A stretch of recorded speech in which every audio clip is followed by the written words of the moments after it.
Greetings fanboys and fangirls, Jared here with a big review. Today we're going to be doing a review of the brand new Void Wars Void Cadet Gomez and Vortex Strike Suit. Now this has to be the physically largest Mezco item that I've ever purchased. It is a massive, pretty much 12-14 inch tall mech suit for Gomez to pilot. If you're not familiar with Gomez, he's like the cockroach character that is kind of like the Mezco mascot. I'm just really excited to get into this thing and see exactly what all the fuss is about. I've been a big fan of Mezco and the Gomez figures for a long time, and this feels like kind of a new level for them, so I can't wait to see what this massive set entails. But if these kinds of reviews interest you and you're looking for more content like this, be sure to subscribe to our channel. It really does help me out, and I really do appreciate each and every one of you. Also, be sure to like the video because that helps YouTube do its thing, and my channel would pretty much fade away without those likes, so I really do appreciate it. With that out of the way, I'll try to be as quick as possible. Let's begin. So you can see we have this massive orange box. I like how audacious the whole thing is. I like that it's like blueprints or orange prints, I guess in this case. And you can see that it gives you a view of each side of the suit.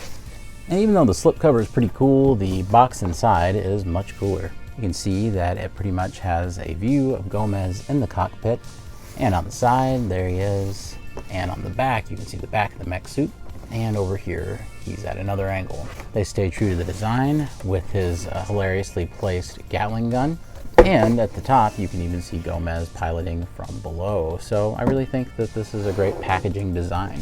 Now before we talk about the main figures, we should definitely talk about the Void Wars comic that you get. This behemoth of a comic is 48 pages long.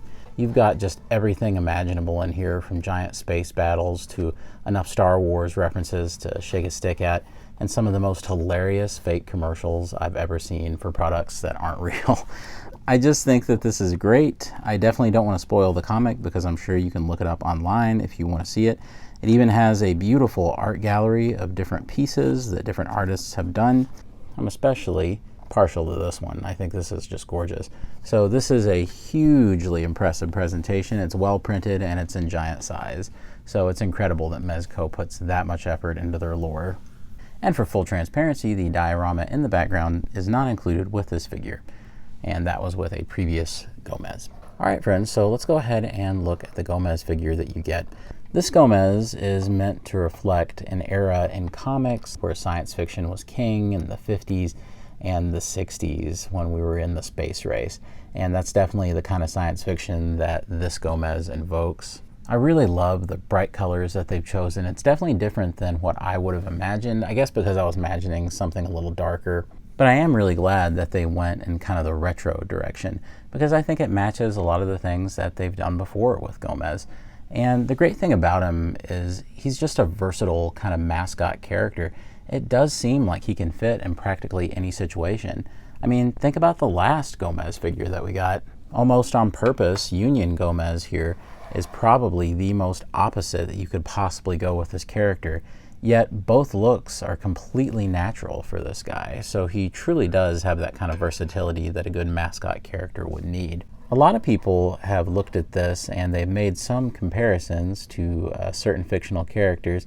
And of course there's going to be a lot of Star Wars comparisons when we look at the weapons, but the overall visual, which will become more apparent when I take off the chest plate, that a lot of people kind of think to is Mork from Mork and Mindy, the old Robin Williams sitcom. This looks like the old DC Comics character from the 50s, Adam Strange, even his silver Rocketeer-esque jetpack. So all of this rings true with the colors and the chest piece, and just all of it feels very Adam Strange to me. Now, of course, there are multiple looks for this figure, so rather than spending all of our time on articulation, because you already know how super articulated Mezco figures are, we're instead going to focus on those different looks. This first look I'm very fond of because it's even featured on the display base, which is really nice. And you can see that it's more of just his Space Explorer look, where he's got his laser pistol, he's got his high-top boots and his chest armor right here, which is removable, and this big bubble space helmet thing that he's wearing. It comes together to just make a really nice retro space look, which I think is something that's hard to capture and sometimes companies don't succeed and sometimes make these things just look like a joke. But this actually looks like a legitimately designed thing, so I think it works out really well. Although you won't see it much in the review, one of the alternate pieces is this alternate head right here, and he can certainly wear this, and we'll put it on at some point. So one of the things you can do is completely lose the space helmet. Now you just take it apart, you crack it open like a plastic Easter egg, and he has this silver part that goes on the neck that kind of helps sell the illusion of the space helmet. Under it, he has a white collared shirt. But before we put the head back on, I will show you some alternate pieces that he has. One of them is this super cool face mask that is like a rebreather and probably meant to emulate Ralph McQuarrie's drawings of Luke Skywalker in the conceptual stage of A New Hope, where Luke had a like a breathing apparatus on. When you first put this on, the tendrils are kind of hard to get through, but I think it looks really nice on the head. The other thing that you'll want to do is take this air hose and attach it to both ends. There is a spot on the back right there where it plugs in right above the jetpack, and then after reapplying the head, the little hose plugs into the mouthpiece to supply the oxygen.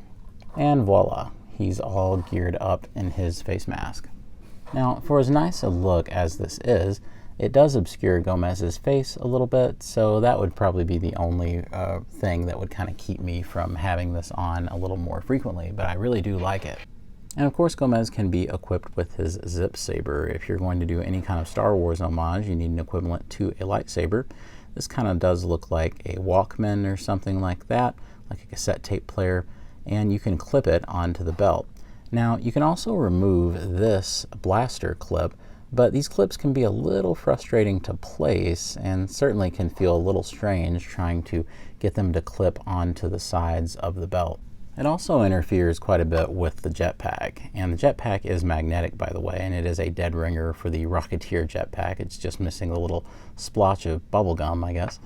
But the only place I can really find to put it if you want to still have the blaster holster on there is right there underneath the chest harness, if you want to keep the armor on, which we'll take off a little bit later. So with that being said, we can go ahead and take his laser blaster, which is a really nice design and is a dead ringer for Adam Strange's, the old DC Comics character I mentioned, and it fits nicely into that holster. This thing is fairly aggravating to put the batteries into, and I'll save that treat for you when you end up putting it together. But you can see that there's a cord going to the hilt of the zip saber. This has some flexible plastic so that you can unclip it and reclip it. And there's an on and off switch on the side, which requires a special little tool to turn off and on. Goody goody. Of course, you can display him just holding it like so, if you really want, but that's definitely not the maximum way to display it. Instead, use the little orange tool that they give you, and you can turn on the switch over here, and it's this tiny little black thing right here. And you just use it to push it up, and you can see that a light has turned on at the base, and you attach the zip saber attachment. Now, it's not perhaps the most powerful light in the world, but certainly it does look cool, especially in darkness. You can get some really nice photography with this thing. So I have a feeling that when I display him, chances are I'll probably have him with the sword out. I think that the blaster pistol looks really nice as an accessory that's hanging down. But this figure is quite versatile in other ways as well. The blaster pistol itself does have some attachments. You can do like an electrical blast, or you can do this blast, but I'll be honest, this is made out of that really brittle clear plastic, and the little attachment for the blaster snapped off immediately when I tried to put it in. So I might be contacting Mezco to see if they can help me out with this, but I have a feeling it'll just do the same thing. Speaking of attachments, there are some attachments for the jetpack. And you can just put those in, and it does make it look like fire is shooting out from the pack. Now, these also feel very unsteady, and they look like little, I don't know, plastic attachments that weren't necessarily a part of the original flame effect. So it's kind of strange how they did it, but it does look nice, and especially on the figure. You also get this little attachment for the gun as well, but it looks pretty brittle, and I'm afraid it's going to break too.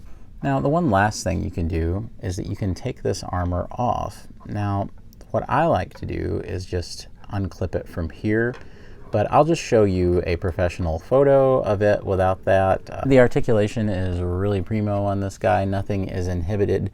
There isn't really anything that is any different. Really, I like the bottoms of the shoes too, though. Those are nice. You don't typically see them put that much detail work into them. And it goes without saying that he comes with a massive amount of hands. I think there's a total of like 18 hands for this guy, so you can truly get him to do just about whatever you want him to do. So I think just all the way around, he's a really cool looking figure. And even if you were just getting the set just for this figure, it would probably be worth it, but this isn't the highlight of the set. The highlight of the set is the massive mech that we're just about to look at. And without changing the camera angle, that is how much of this mech you would be able to see if I did no adjustment. That's how big this is. Let me put Void Cadet Gomez right here just to show you. He doesn't even go up all the way to the height of the leg. And you can see there's antenna back there, but the truth is if we work our way on down, this guy is at least 12 inches, if not a little bit above if you don't count the antenna. Counting the antenna, he is 14. Again, just so that you can see a comparison between it and a more standard Mezco figure, there's Secret Agent Gomez just blasting off right beside of him, and it is wild to see how gigantic this mech suit really is. Alright, so I will do the best I can to work with this guy on camera, but the truth is it's very unruly to try to do this and set far enough back to where you can still see the thing.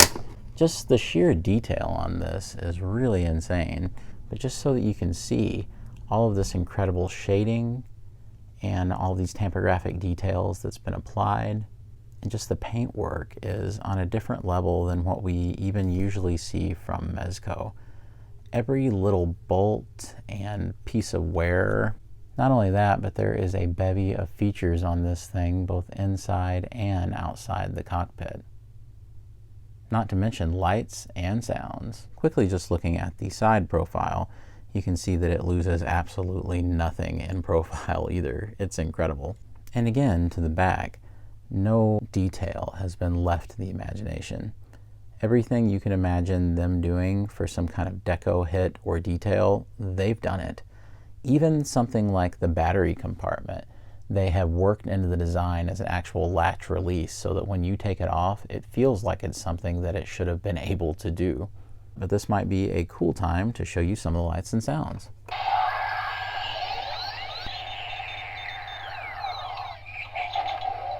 That's right, all you have to do is press this thing, and then you get lights.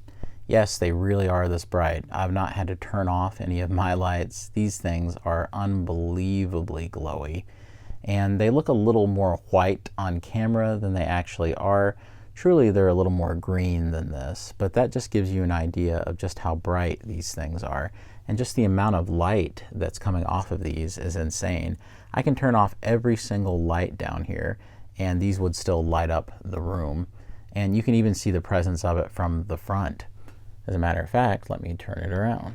You can see that the heads-up display actually lights up and has its own light in the cockpit. So that is an incredible thing. Now if I press it again, you can see the green flashing in the back where the thrusters are going off and on.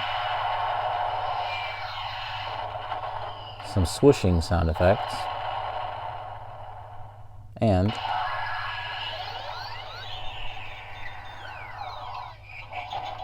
when you hit it the final time, everything powers back off. But speaking of the cockpit, let me show you how that works. There is a tiny, tiny little depression right there, and you just click it,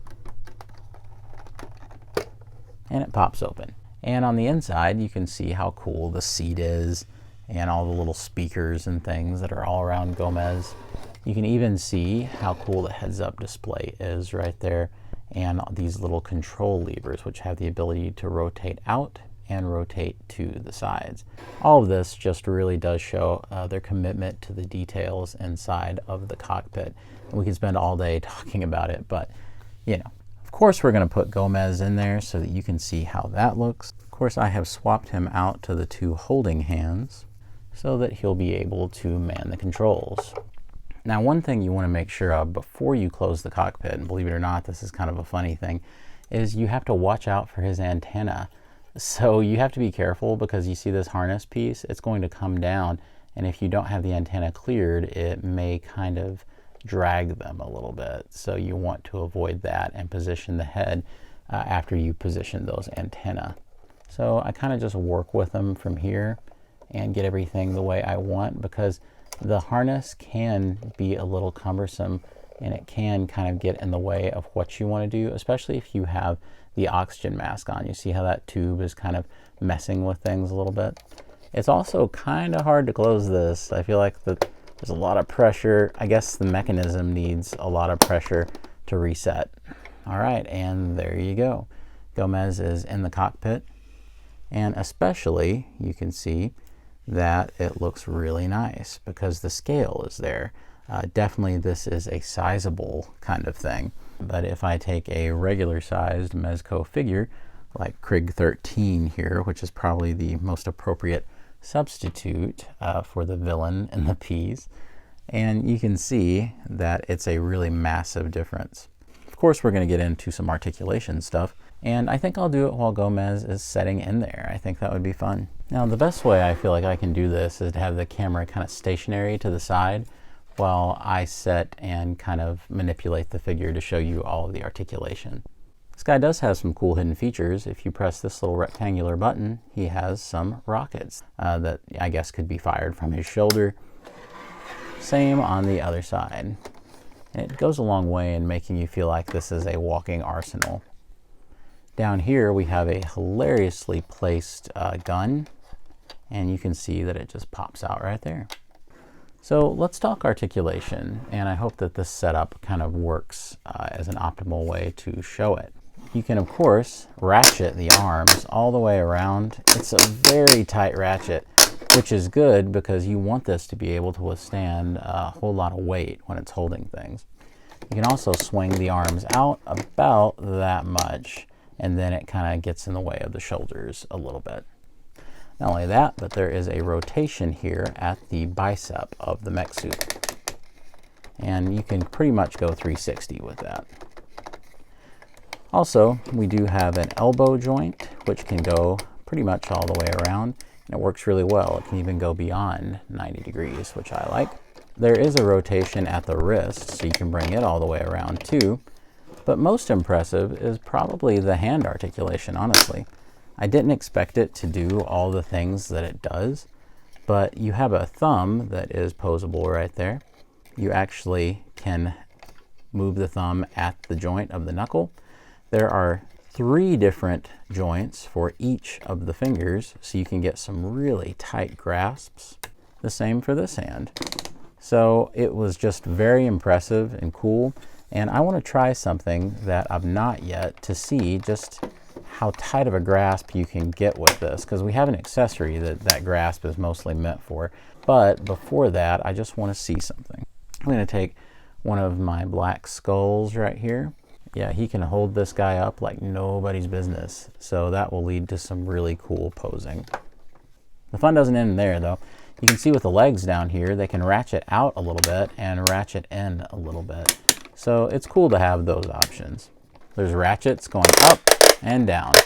So pretty much all the way around. You could have this guy set in a high chair. Of course, you can't really get them to ratchet out to do splits necessarily. You can do a little bit, but that's it. Not only that, but he does have some knee articulation, and it is double jointed, so he can kick his own mech butt. Now the ankles give you lots of options because you can ratchet up and down, and you can actually go in and out like this too. So you're able to get a lot of pivot in there. With the toes, you get this big crunch right here, and there's nothing on the back. If you're wondering about the bottoms of the feet, yeah, this thing is hard to hold like this, but that's what they look like. Now, in terms of how wide you can get a pose and expect this guy to stay, the legs kind of limit how wide you can go anyway, because they only ratchet out just a little bit. But that's probably as wide as you can possibly go. Thankfully, the ankles are well adjusted to the challenge, so that's really no problem, and it seems very stable to me as well, as long as you don't do anything crazy. With all this articulation, let me show you one of the coolest features, and that is his light up zip saber. It's a giant one. I mean, look at how massive this is. Here is a figure compared to it, and it's huge. So you can almost use this for your own like role play item. This is your own, I guess, zip saber or dagger. So anyway, all you have to do is put it in the hand and just tighten the grip. And of course you want to put the hand guard out over the knuckles and tighten that thumb and those fingers. And he ends up with a more than decent enough grip on this thing to get practically any pose that you want. Of course, as you flex it around, you'll want to kind of maneuver it and readjust and do whatever you need to do. But that's not where it ends. This thing has its own batteries. And by pressing the little gray switch down here, yes, it can light up, and it lights up well. That in conjunction with the other lights from the back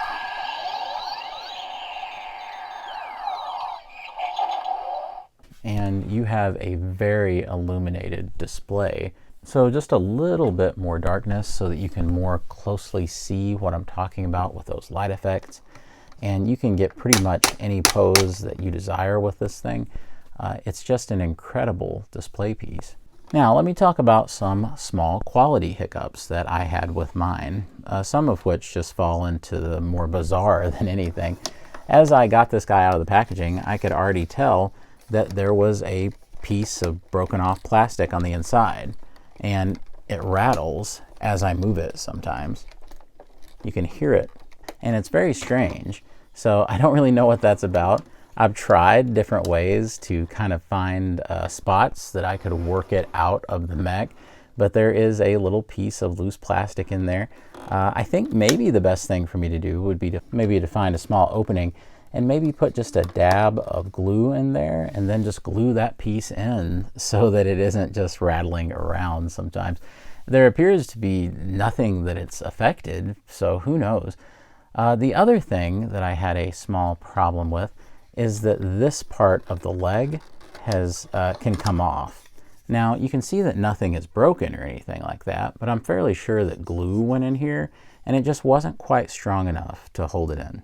Not a big deal for me. I think it is kind of neat that you can actually see it like a Gundam panel that can come off. So that's definitely something to keep in mind though, and it may be something I glue in just for stability. The other small thing is that on the back with the battery compartment, once I take this off, it will reveal the screws, and I actually stripped one of the screws out. Thankfully I did this after I had the batteries in, but I will have to at some point figure out a way to remove that screw because we all know it's a bad idea to keep batteries in these things.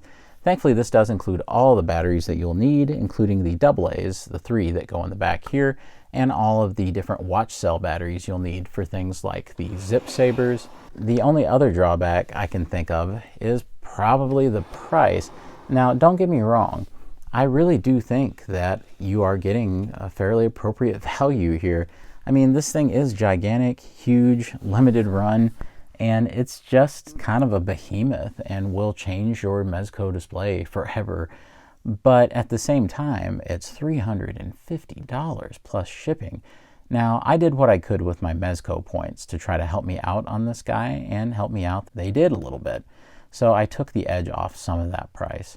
But holy moly, $350, that is a lot. So it is a lot to ask. It's not the end of the world, and we certainly pay more for less sometimes.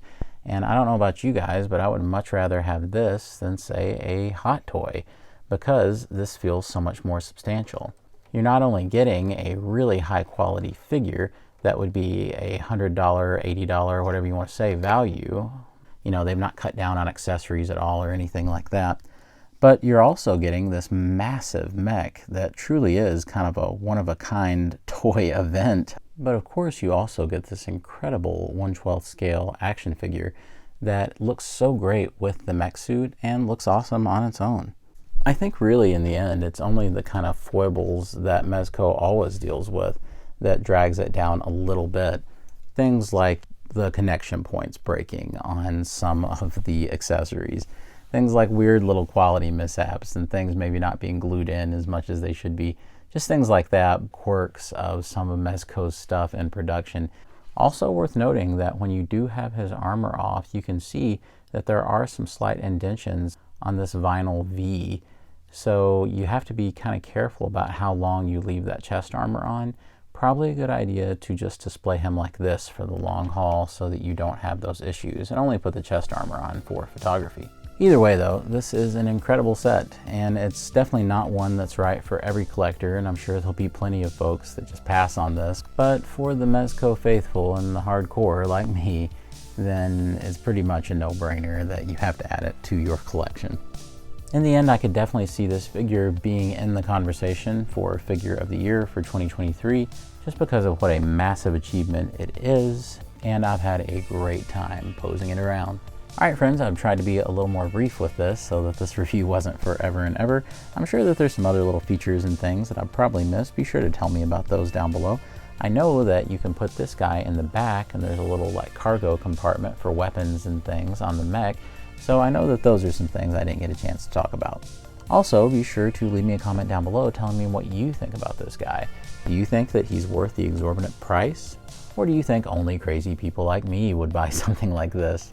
Either way, let me know down below in the comments. And don't forget to subscribe, it really does help us out, and liking the video does a world of good for our channel. And as always, God bless you and yours. And I'll see you on Fanboys Forever. Fanboy out.